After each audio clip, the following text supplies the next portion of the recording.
Hey you guys, Jared here back for another video. In my phone collection, you'll very clearly notice that I do have a thing for old Sanyo phones. While I don't have any of the actual Japanese models, I am glad to own a few phones from one of the biggest Japanese electronics at the time. But today we are going over the rise and fall of Sanyo phones. Sanyo no longer exists as of today, as they were acquired by Panasonic in 2009 and fully consolidated into it in 2011. If you're not familiar with what Sanyo is, Sanyo was a Japanese electronics manufacturer founded in 1947. They made TVs, soundbars, etc. But way back in the 90s, they made phones like cordless phones, house phones. They really weren't big yet, but then all of that would change.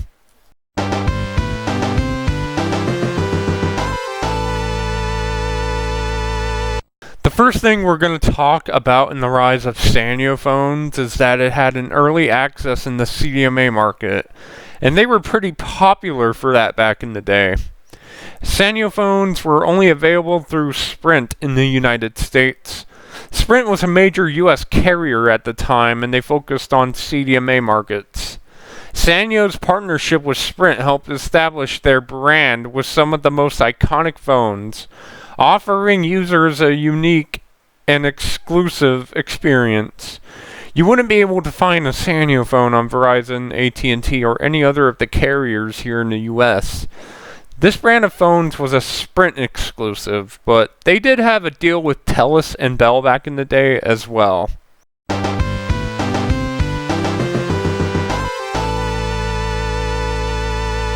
Another thing that made Sanyo rise and stand out back in the day was the designs they used for their phones.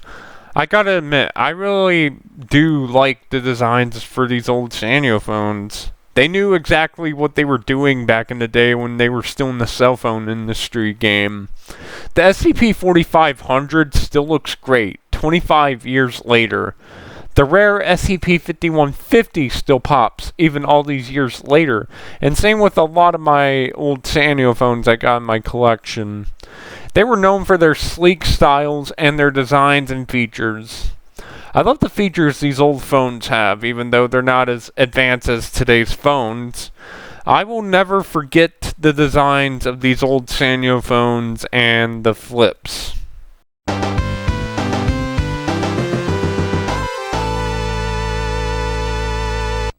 And the last and final thing that made Sanyo rise in the mobile industry was that they were a Sprint exclusive. Sanyo primarily focused on manufacturing and supplying phones to Sprint. They were a pretty popular choice when you went to Sprint back in the day if you didn't choose a Motorola or Nokia or Samsung.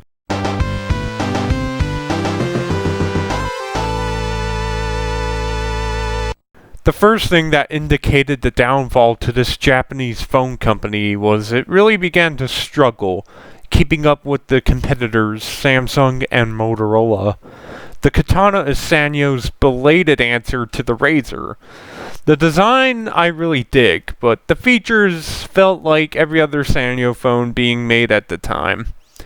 Even with the later models of the Katana, just felt bland compared to the Razrs and Samsungs.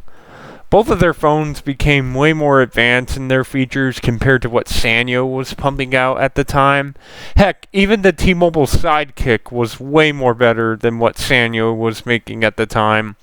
Sanyo legit never got with the times, leading to one of the many things that saw the end of the brand.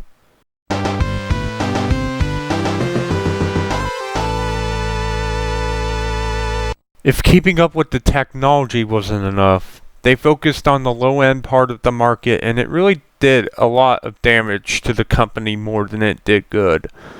They lost the race, as Samsung, Nokia, Motorola surpassed Sanyo.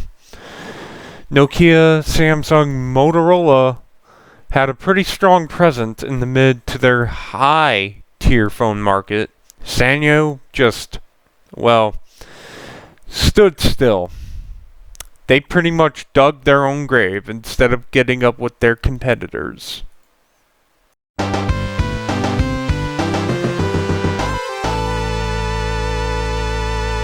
And the final nail in the coffin that really shut this company down in the phone industry was their acquisition by Kyocera and Panasonic.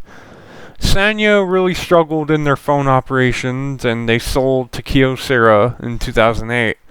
And the Sanyo name was laid to rest in 2011 when Panasonic took over, marking the end in Sanyo's independent presence in the cell phone market.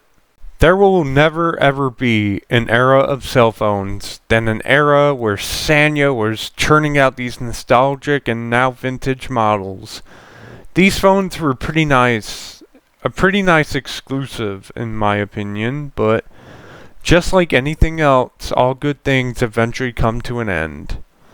Well guys, thank you guys so much for watching this video. If you guys want more videos like this, leave a like, subscribe, and click the bell. And I'll see you guys in the next video. Peace out.